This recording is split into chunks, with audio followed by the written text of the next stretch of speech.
بتولدا هدي أهل حالي حوله إن عقول بعدو يدالو دير دوكا حوله إن إذا حبنا الحولي إني حال فانو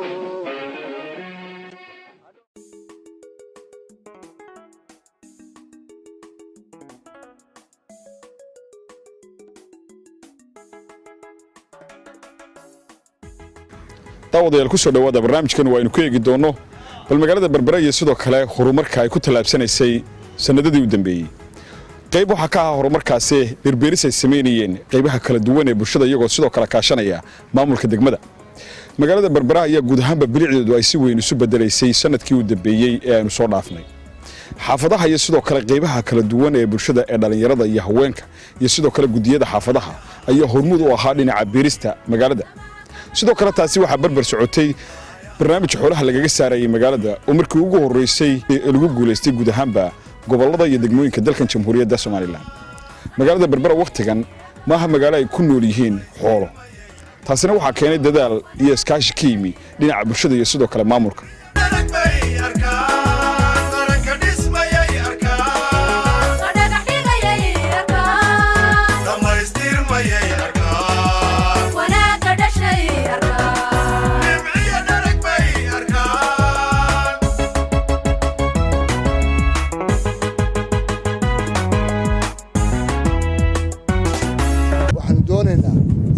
magaalada Berbera daba ilaa dacan ilaa kiisa danyarta ah ilaa kiisa ladan inay indhuhu isku soo qabtaan meel doonina inay dadka reer Berbera hal qof oo wada faraxsan inay ahaadaan meel doonina oo qof kastaaba intuu noloshiisa haysto ku faraxsan yahay sidaa ogeed iyadoo magaalada isbedel badan ka muuqdo waxaanu leenahay wali maynaan gaarin umana dhawin hakeenu doonina maynaan gaarin umana dhawin hakeenu doonina waxaanu wiigsanaynaa inaynu magaaladeennani ay isu bedesho maxaan ku raacdaa ay la talaabsato magaalooyinka adduunka ay la talaabsato dadka reer Berbera waxaan leenahay inagoo soo jeedna baynu riyoonaynaa inagoo soo jeedna oo indhaha kala hayna ayaynu ku riyoonaynaa inaynu magaaladeenna wax ka bedelno waxaynu ka bedeli karnaa waxa weeyaan in horta maryaha uska gaari sidaynu inaynu iska saarno oo marya nadiif cusub aynu samaysano muddooyinka ugu dambeeyay magaalada Berbera si weyn ayaa looga guriyay xoolaha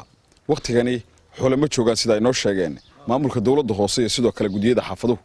dadka qaarkood waxay noo sheegeen inay ka reesteen xoolihii oo ay markii hore ku adkaayeen in magaalada laga saaro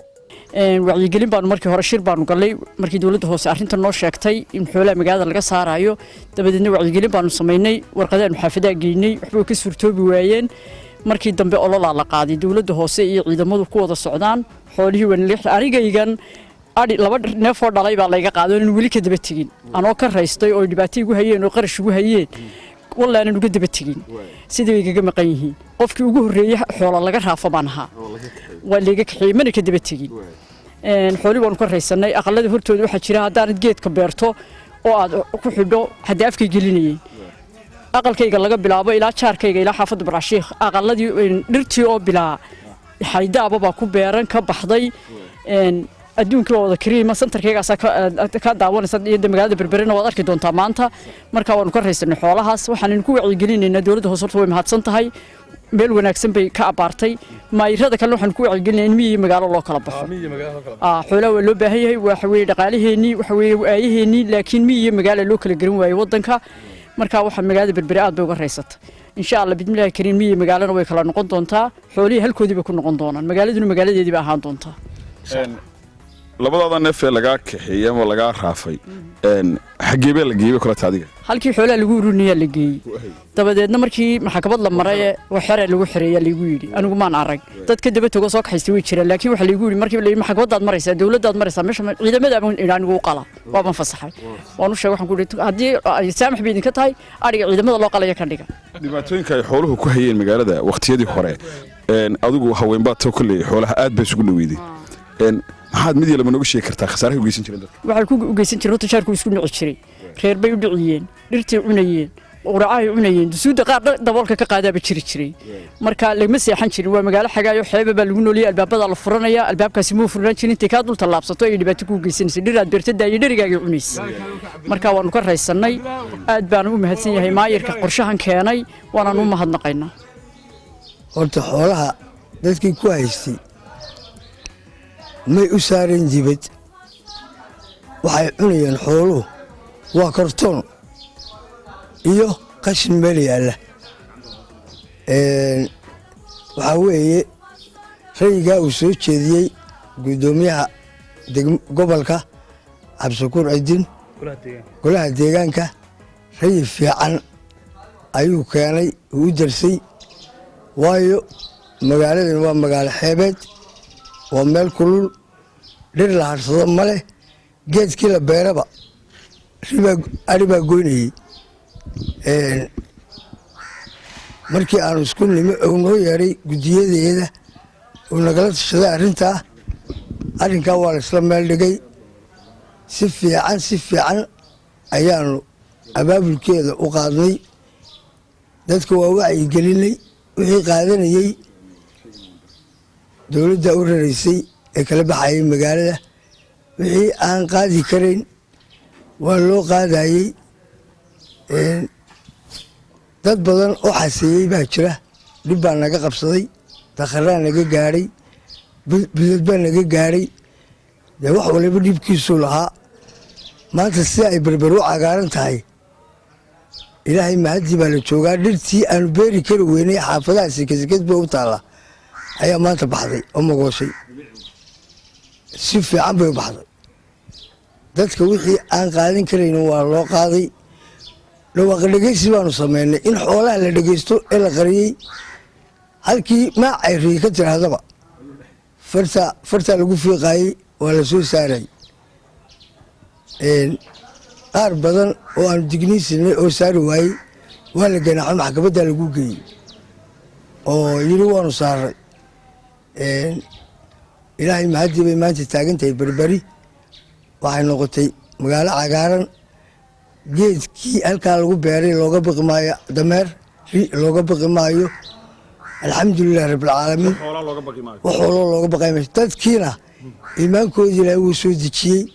neefkii xoolaha waxay ogaadeen inuu iyagana dhib ku hayey dadka jaarkooda iyo dadka u sii daynayeenna ay dhib ku hayeen labadaa dembiba iyaga laftooda waa ku socday waayo aqalkay ka sii daynaysay aqalka ku xigay tegaysay hafka bariiska u yaalla hurgubbay ka siinayeen shay laguma soo gaaraynin halkaa inkaar baa kaga jirtay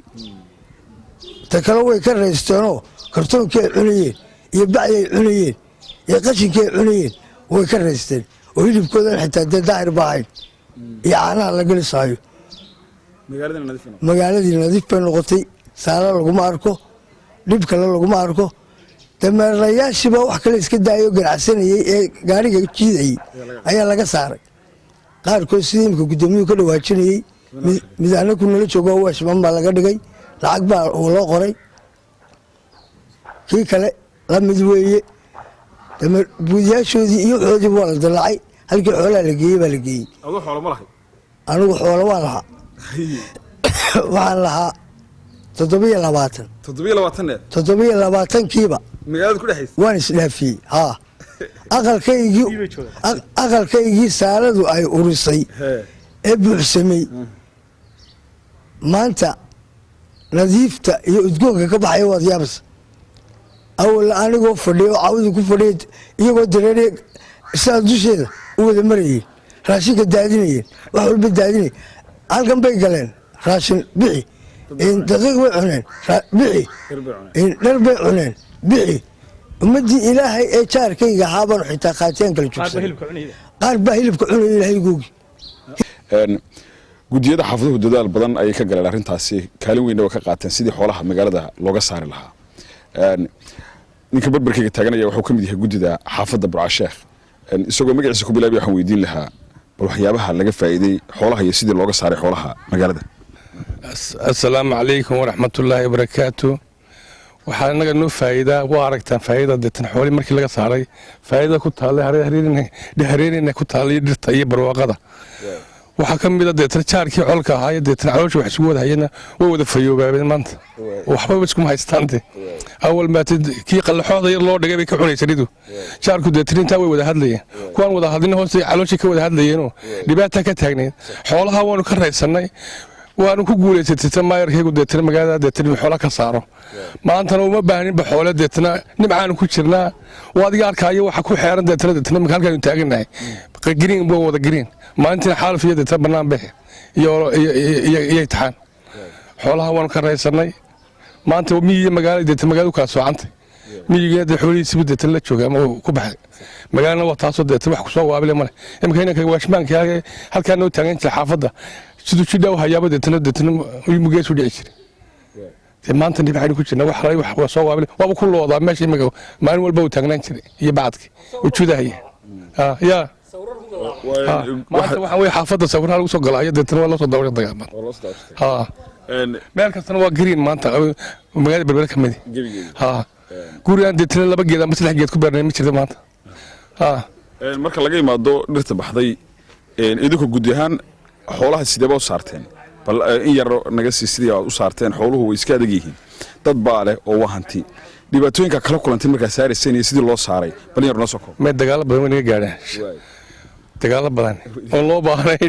way naga gaadheen moogtahay waanu ka shirnay shir baanu qabanay markii ugu horeysay waxaan wala iskama bilaaban shir baa deetana maayarku noo qabtay sidii aan xoolaha deetana u saaraynay deetana ayaanu ka shirnay sidii baanu bilownay halkay xooluhu joogaan iyo deetana maalin walba halkay joogaan baa deetana laga wada hadlay saasaa deetana loo bilaabay deetana xoolo looga saaray meesha marka weerartaan guryaha ay xooluhu degan yihiin dhibaato badan ba ka kulmi jirtay dagaal ba ka dhacay qaar baa lagu daqray marka deetana waxaa soo iska jiraan laakiin waa ka saarno ku guulaysanaa hawsha gudoomiyaha xaafadda Burcasheekh oo ah xaafadda ugu weyn magaalada Berbera marka la eego haddaan ahayn xaafadda labaad bal waxaan weydiin lahaa Cabdullaahi waxa uu ka mid yahay gudoomiyaasha sida weyn uga qayb qaatay xoolo saarista magaalada Cabdullaahi bal waxaad ka warantaa adeer xoolahan iyo sida magaalada idinku gudi ahaan kaalintii ku lahaydeen xoolaha de saaristooda dhib badan way naga gaadhay dhib fara badan baa gudiyada ka gaadhay macal dowladda hoose way iskaashanayeen maxaan ku dhahdaa ilaa guryaha gudahoodii baanu isla galnay maanta alxamdulilah rabbilcaalamiin dhulkii gebigiisba dee uu isqabsaday waxaa ka muuqda waa dhir waxaana waxaa hortaagnaa xoolahay ahaayeen xoolo iyaguna way dhibanaayeenoo dadka haystay dhib bay ku qabeen magaaladuna way dhibanayd oo waxay ku dhibanayd xoolaha geed soo baxayay ma jirin meel maxaan ku dhahdaa lagu nasanayay ma jirin waxay sida runtu tahay ahaayeen xoolna may ahayn fasaq bay ahaayeen waxa weeyaan suufaan magaalada qoys aan xoolo haysanin ma jirin ilaa dadka qof yaalaba soo ayaa xoolaha soo haysan jiray maanta suufaan bay waa laga silma xoolaha laakiin maanta alxamdulilah magaalada waa ka raysatay xafad waa ka raystay maanta xalcaba wax walba noqonayaan wax walba way baxayaan guryaha hortoodii wax alla wixii lagu ridayba ayaa imika wada baxay dadka guryaha hortoodii tabaadhaan lagu guranaya dadka guranayaan maanta wax alla wax lagu xeeray ma jiro wax ka cunaya ma jiraan alxamdulilah rabbilcaalamiin haad iyo caad baa arrinkaa haad baa looga raystay oo magaalada uga raysatay xoolihii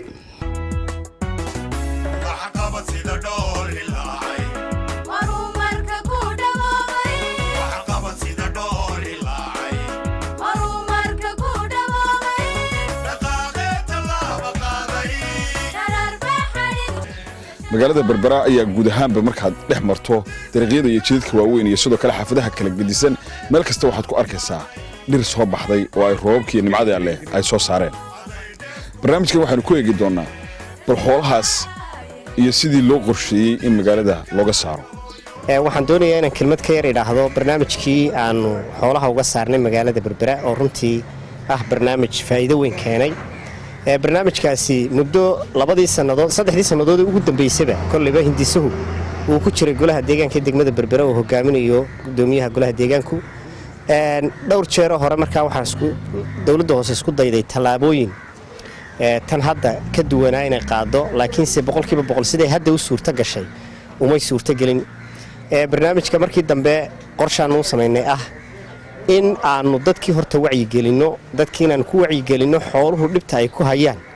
degmada ay ku hayaan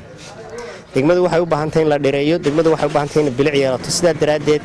lama dhirayn karo magaalana lama dhirayn karo haddii aan xoolaha cunaya laga saarin dhibaatada ugu weyn ee dhirtaasi u hana qaadi weyday waxay ahayd xoolaha cunayay oo runtii dhibaato weyn ku hayay sidaa daraadeed waxaanu samaynay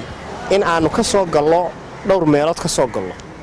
xaggii diinta inaanu ka soo gallo oo inaanu dadkii ka wacyigelinno xoolaha lagu dhaqanayo magaalada gudaheeda ee cuntada cunaya inaanay xalaal ahayn inaanu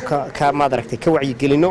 mar labaadkii inaanu tirakoob ku samayno tirakoob markaan ku samayno inaanu qof walba u samayno biil u dallacno bishii biilka in tirada xoolaha uu haysto loogu dallaco qofkii markaa amaha soo bixiyo ama yaanu soo bixinina biilkaa loo dallaco runtiina taasina dadkii may soo bixinin oo may soo bixinin cashuurtii aanu ku soo rognay sidaa daraaddeed tallaabadii saddexaad ee aanu qaadnay waxay noqotay in 2 bilood inaanu ogeysiis siino in xoolaha laga saari doono magaalada dadka qayb ka mid way ka saareen qaybna guryihiiba u daayeen qaybna way ka dhagaadeegeen oo suuqa bay ku soo daayeen tallaabadii koobaad marka aanu qaadnay annagu dawlad hoose waxay ahayd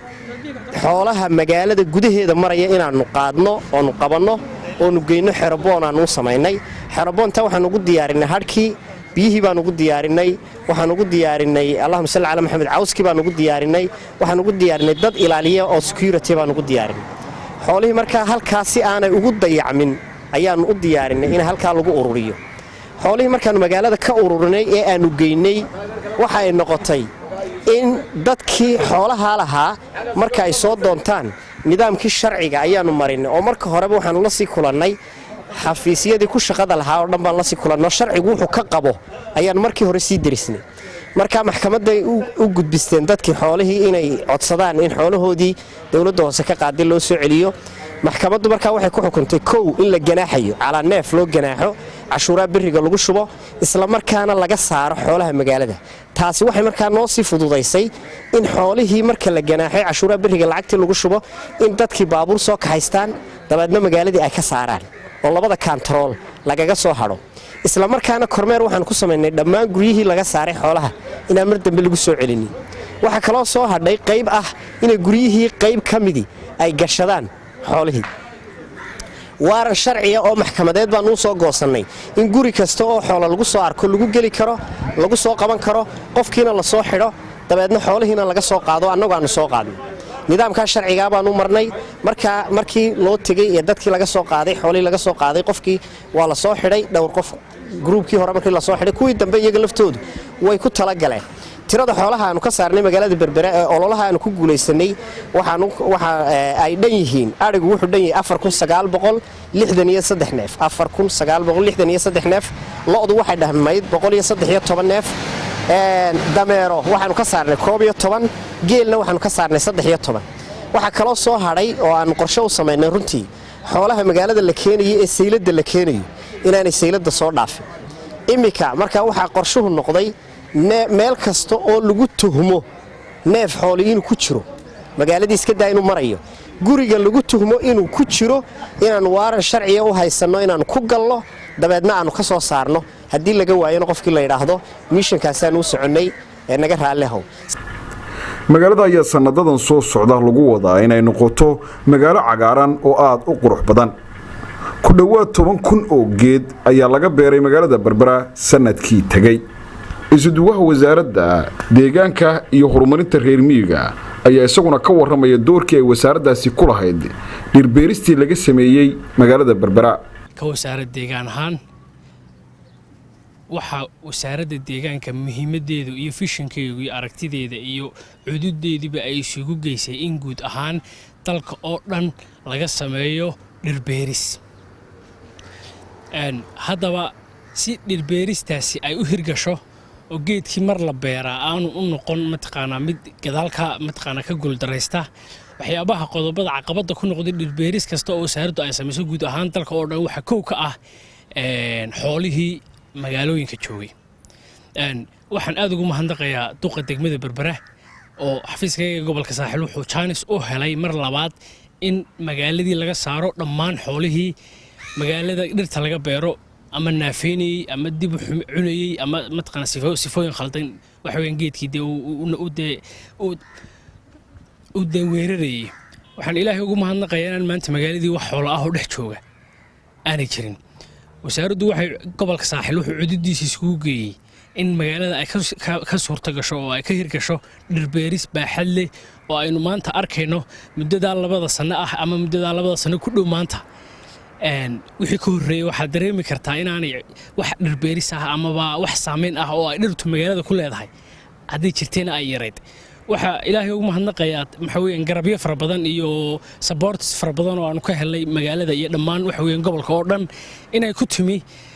baraarujinta ay dadku maanta ku baraarugsan yihiin dhirbeerista ee aad maanta arkayso qof xafiiskii imanaya oo weydiisanaya inuu dhir qaato waxaad arkaysaa qof intuu ka tin ku sameeyey isagoo iskii u beeranaya oo habeen baad arkaysaa maalin baad arkaysaa waxaan ilaahay ugu mahadnaqaynaa in maanta magaaladeedii ay dadkii ku noolaa bulshaweyntii ay aweer yihiin waxaanu taa beddelkeeda la dagaalamaynaa halka aanu doonayno in dhir la beero kuwa dhirtii beerneed garaacaya ee doonaya inay iyagu u isticmaalaan sifooyin khaldan waanu ku daba jirnaa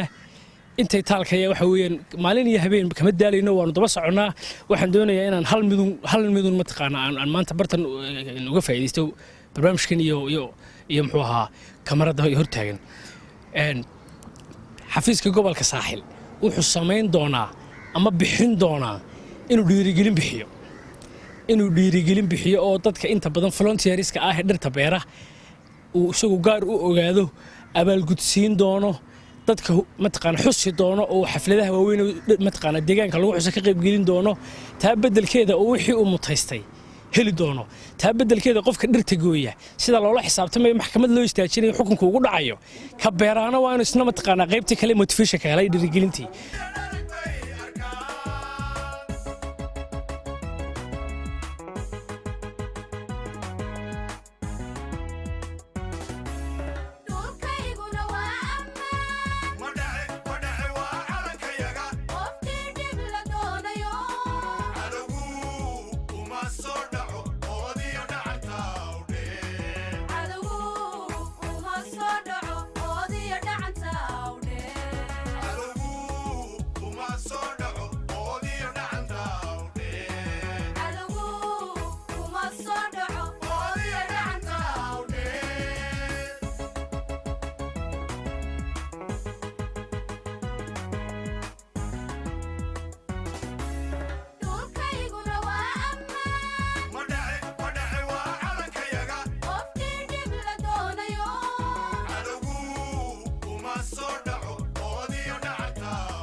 culays badan bay runtii magaalada ku hayeen marka tala dheer oo dhowr bilood soconaysay baanu maxay tahay isugu imanay shirar kala duwan sawirada qaar waa idin soo bandhigi doonaa in bannaanadan u baxnay runtii oo aanu ku tashanaynay in rirta hoosteedana fadhiisanay waxaanu ka bilownay maadaama ay naga go'an tahay inaanu buuxino dhammaanba maxay tahay shuruudaha nalaga baahan yahay si aanu magaalada xoolaha uga saarno waxaan ka bilownay inaanu isla qaadano xildhibaanka golaha deegaanka inaanu isla qaadano qaybta fulinta oo dhammaystiran 6 agaasime ee dowladda hoos baan u dhadhacno waxaan la sii shirnay maxay tahay waaxda arrimaha bulshada oo ku sii shaqo leh waxaanu infof garaynay oo aanu shir la qaadanay taliyaasha saldhigyada magaalada ku yaala oo runtii aad iyo aad noola shaqeeyey iyo guud ahaanba booliska waxaanu aniga iyo meeyarku shir kale la qaadanay taliyaha qaybta ee gobolka waxaanu haddana shir kale la qaadanay maxay tahay qaybta maxay tahay sharciga iyo maxay tahay maxkamadaha heer degmo iyo heer gobol labadaba runtii waxaa naga garab shaqaynayay la taliyaha qaybta sharciga ee dowladda hoose ee magaalada berbera waxaanu la shirnay 5 guddi xaafad ee magaaladu ay ka koobantahay runtii oo aanu iyagana ka dhaadhicinay si ay gacan noo siiyaan shirkii ugu dambeeyey waxaan isugu yeedhnay aqoon-yahanka iyo dhallinyarada iyo indheergaradka magaalada berbera oo aanu shir ugu qabanay hoolka weyn ee dowladda hoose magaalada berbera horta marka mashruucu waa mashruuc halkaa ka soo bilowday oo runtii grassrootka aanu ka soo bilownay dhulka aanu ka soo qaadnay cid kasta oo mas-uuliyad ku leh ama gacan naga siin kartana aanu kala tashanay warbaahinta waa ogtihiinoo waynu ka kulanno dhowr jeer waynu ka wada hadalnay qorshahaasu saas ku dhaqaaqay waxaanu markaa dhaqaajinay marka horeba waxaanu haynay dhaatada iyo maxay tahay tirada xoolaha ee magaalada maadaama marka horeba aanu cashuuraynay oo maxay tahay waraqaha cashuurta u geynaynay waaxda arrimaha bulshada qaybta xoolaha qayb dhexda jirta oo madax qaybeed leh farac leh runtii hawshuna halkaas ka bilaabantay liiskii baanu soo qornay liiskii baanu ka daba tagnay dadkii baanu la kulannay ugu dambayntiina waxaanu ka hadalnay warbaahinta aniga iyo meeyarku si dhammaystiran iclaan baanu siinay 3 bilood dadweynaha bil kastana markay muddo socotaba shir jaraa'idoo labaad baanu qabanaynay waxaanu kaloo isticmaalnay gaadiidka mikrofoonada saariyihiina wacyigelinta degmada ayaanu isticmaalnay marka iyada oo reer Berbera ay ka dhageysan yihiin qaabka xoolaha magaalada looga saarayo ayaan howlgalkii bilownay waxaan aad iyo aad ugu mahadnaqaynaa meedheehna in badan baan ku soo celcelinay dadweynaha reer Berbera oo runtii 90% in ka badan iyagu ka saaray magaalada xoolaha inta aanu ismudanay waxay ahaayeen 10% deegaga adkaaday hawl marka la fulinayna waxa weeyaan de kulli cid ka hor imanaysa hawsha ama horumarka way jiraysaa 10% gacantan ula tagnay maxay tahay marka hore talabadii hore noqodnay waxay ahayd wixii xoolo maxay xirooyin xoolo ku jira inaan xirooyin ka soo saarno markii dambe gudihii guryaha wixii ku haray waxay noqotay marka iyaga in loo soo jaro maxay tahay waaran loo soo qaato oo nidaamkii caadiga maxkamadaha la soo maro kaasaanu soo marnay runtii waxa gacan weyn naga siiyay ciidamada booliiska oo isku duuban iyaga iyo madaxdooda waxaan kaloo u mahadnaqaynaa bahda garsoorka oo runtii talaabo fiican oo adag ka qaatay waxaan kaloo u mahadnaqaynaa maamulka gobolka oo maartay isaguna aad iyo aad nooga shaqeeyay iyo warbaahinta gobolka oo runtii iyaduna door laxad ka qaadatay waxaan maanta idinku bushaareynaa inaan xoolo magaalada Berbera joogin xoolihii markaan magaaladii ka saarnay waxa ka hoos dhashay mashaariic kale oo markaa naga guuxayay oo runtii aanu markaaba qorshaynay oo ay ugu weynayd maxay tahay bilicda magaalada oo ilaa hadda maartay aanu bartamaha kaga jirno anagoo 2 sano u dambeysay soo wadnay meel fiican ee noo marayso iyo mashruuca lagu najxay lagu guuleystay imka badeed dabadeeda aad ka arkayso in dhirtii inoo taalo oo ah mashruuci dhiraynta magaalada Berbera oo dhowr kun oo geed ilaa 8 kun oo geed imka markii 2 sano la isku daro maraya iminkana dhirayntii 2019 intii ugu dambeysay maadaama xaqiiqda soo socdo aanu imka gacanta ku hayno dhirta halkan taalaana ay tahay dhirtii loogu talagalay 2019 iyo 2020 oo marka mashruuci dhirayntu sidiisa uu hirgalay markii xoolii magaalada laga saaray dadweynaha reer Berberna way ku dhiiradeen